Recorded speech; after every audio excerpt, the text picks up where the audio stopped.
یوں تو نہیں کہ بیوی کو فقط ایک فدق کا مطالبہ ہے، نہ عزیز من، فدق کا مطالبہ فقط نہیں ہے۔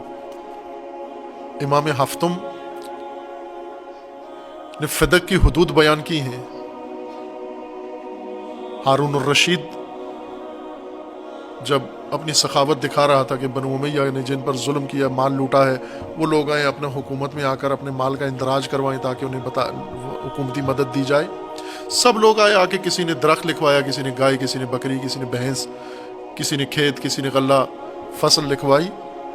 امام مشاہدہ فرما رہے تھے کہ یہ اس طرح سے اپنے آپ کو ظلم کی تلافی کرنے والا بڑا عادل حکمران بتانا چاہ رہا ہے کہ بنو امیہ نے ظلم کیا اور یہ اس ظلم کی تلافی کر رہا ہے، لوگوں کو لوٹا ہوا مال دے رہا ہے۔ امام نے فوراً اسے فرمایا کہ تم سب کا لوٹا ہوا مال دے رہے ہو، ہمارا کیوں نہیں دیتے؟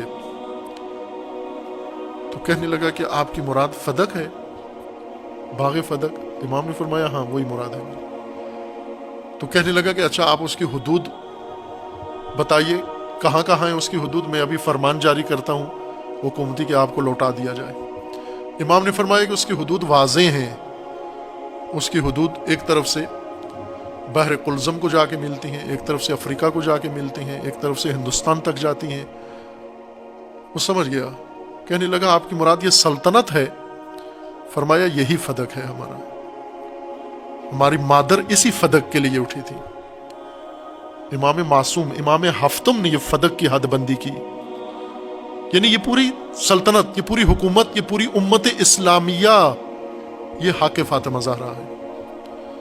اس حق کے لیے قیام فرمایا، اس حق کے لیے احتجاج کیا، اور اس حق کے لیے فرزند فاطمہ امام ہفتم امام موسیٰ کاظم علیہ السلام نے ہارون سے کہا یہ ہمارا حق ہے، یہ کیوں نہیں دیتے ہمیں؟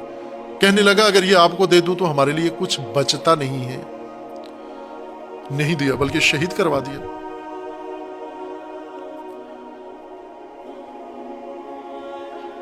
وہ دستبردار نہیں ہے فاطمہ زہرا، کسی سے بھی دستبردار نہیں ہے۔ جس نے جو غصب کیا ہے اس کے اوپر سراپا احتجاج ہے۔